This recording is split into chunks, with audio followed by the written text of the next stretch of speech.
Y este fin de semana pasará a cuarentena gran parte del país y el confinamiento tiene el objetivo de protegernos de la pandemia, pero para la salud mental, para muchos es un desafío mantener un buen estado de salud mental. Para abordar esta situación vamos a conversar con la psicóloga Solange Anuch sobre este importante tema. ¿Cómo está? Muy buenas tardes, gracias por acompañarnos.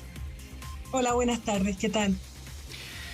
Primero, Solange, quisiera saber cuánto, en qué medida afecta este anuncio de confinamiento y el estar confinados en la salud mental. ¿Qué consecuencias tiene? ¿Cuánto nos afecta en definitiva?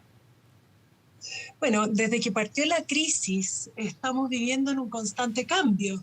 Todos los días hay un cambio, hoy hay cambio y mañana seguirán habiendo cambios. Y entonces eso es una demanda de adaptación constante. Ahora, el cambio se debe a una amenaza importante que tiene que ver con sentir el riesgo de que podemos enfermar y morir.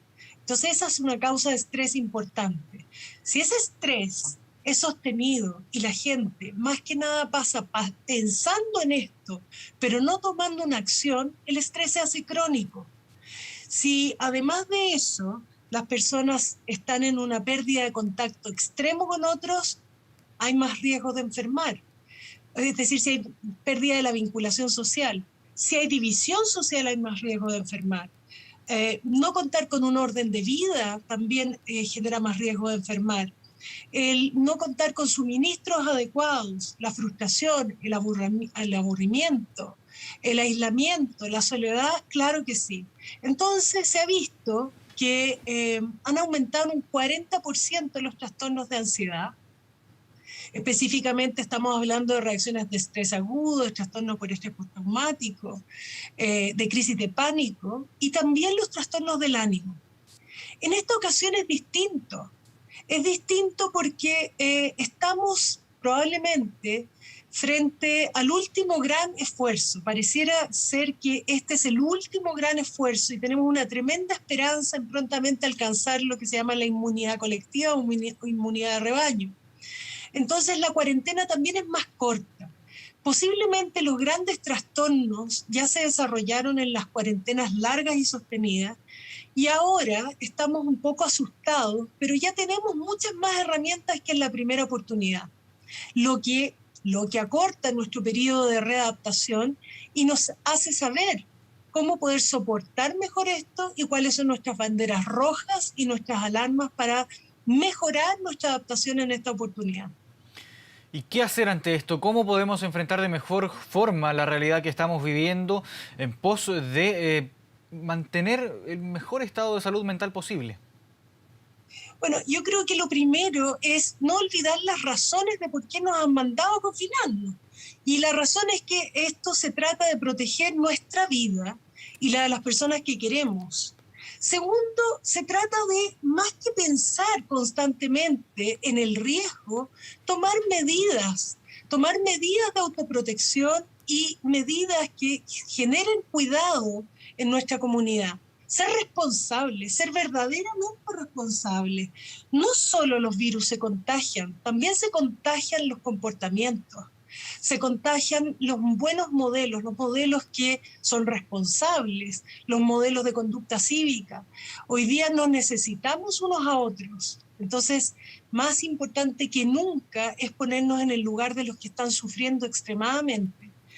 Bueno, mantener un orden de vida también es importante. Y las medidas que ya se han repetido infinitas veces en términos de descubrir día a día un modo de vivir que nos permita adaptarnos mejor a este momento de la historia.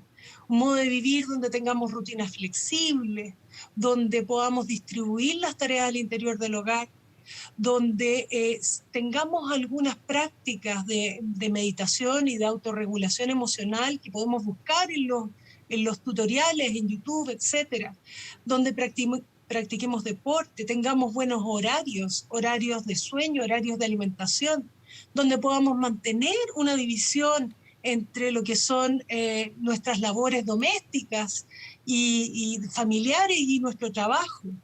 En fin, eso ya lo hemos ido experimentando. También definir espacios de multifuncionalidad. Y yo diría que en este periodo aprovechemos lo que va quedando del sol para podernos nutrir de todas nuestras vitaminas para enfrentar el invierno que viene. ¿Considera usted que se ha hecho lo suficiente desde el Estado, desde, por ejemplo, la autoridad sanitaria, para proteger la salud mental en este contexto que es bien complejo mantener un buen estado de salud mental? Bueno, es complejo porque cada día esto es un nuevo desafío. O sea, a mí me parece que el mundo entero está en pos de tratar de descubrir cuál es la mejor forma de llevar esto. Eh, no hay salud sin salud mental. Se plantea que de aquí al 2030 la mayor causa de discapacidad en el mundo van a ser los trastornos depresivos. Hoy día estamos enfrentando una pandemia viral. Posiblemente en unos años más vamos a enfrentar la pandemia de los desórdenes del ánimo. Yo creo que la autoridad tiene presente el tema. Yo creo que se han hecho esfuerzos a través de una página incluso en que se dan constantemente consejos y algunos tips para mantener el autocuidado. Se están facilitando plataformas para atención online a un precio alcanzable y algunas gratuitas. Entonces yo creo que el tema está presente. Evidentemente todo es mejorable, pero cada día es un tremendo desafío.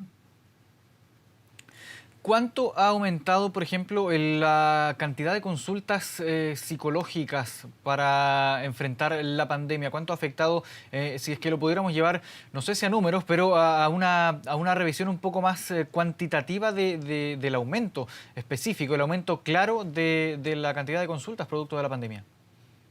Pero yo creo que es importante saber que han ocurrido, digamos, una cierta como reaparición de trastornos psiquiátricos que estaban compensados en algunos pacientes, se han descompensado en este periodo, ¿Como cuáles, por especialmente ejemplo? trastornos obsesivos compulsivos, donde hay ideas de contaminación, se han exacerbado evidentemente por la temática que se está combatiendo en este momento.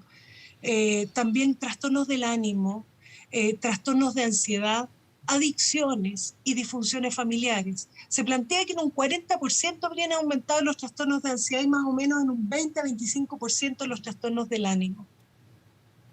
Una cifra bien impresionante. ¿Y qué pasa, por ejemplo, también con los estudiantes desde 18 años hacia abajo, quizás un poco más hacia abajo, pero los estudiantes, sobre todo en edad y en época escolar, han enfrentado una situación bien compleja? El año pasado no tuvieron clases prácticamente, este año estuvieron un par de semanas con clases, muchos ahora se vuelven a confinar y dejan nuevamente las clases presenciales, quienes sí estuvieron en clases presenciales este año. Entonces, ¿cómo se puede trabajar ahí, sobre todo con los niños en edad escolar? Es complejo, mira, yo no me dedico a escolares y preescolares, pero hay un tema que es fundamental y es que hoy día están desafiados los alumnos escolares y los profesores. Y desde que partió la pandemia, es claro que se han ido perfeccionando los sistemas de enseñanza. Falta muchísimo, pero esto es algo que llegó al mundo como una nueva modalidad de enseñanza y de educación y que se va a ir perfeccionando, pero ya cambió todo. Lo que está quedando cada vez más claro es que el uso de la tecnología va a ser fundamental y que contar con el suministro tecnológico para la población general es imprescindible. Es imprescindible. Y en ese sentido yo creo que aunar y hacer esfuerzos mancomunados para poder entre todos, unidos, proveer de computadores, de tecnología a la juventud del país, que es el futuro del mañana, es una necesidad prioritaria. Eh, hay mucho por avanzar todavía. Volviendo al tema de las consultas por salud mental, las consultas en materia de psicología, ¿cuáles han sido las patologías que más han logrado identificar en todo este contexto de pandemia? ¿Qué es lo que más ha aumentado? ¿Qué es lo que han dejado de ver, si es que han dejado de ver alguna condición? Ya. Fíjate que es importante cómo han aumentado las disfunciones familiares, pero particularmente en familias y en parejas que venían mal. Es decir, como podríamos pensar que frente a una situación de mayor tensión y una demanda mayor, digamos, desde el ambiente y una exigencia para el sistema conyugal, por ejemplo, que venía cojo, no lo pudo resistir. Entonces, es importante saber que aumentan las consultas por problemas conyugales, aumentan por disfunciones familiares, aumentan por consumo de sustancias, ha aumentado mucho el consumo de alcohol y de otras drogas, pero yo diría fundamentalmente de alcohol en la población en general.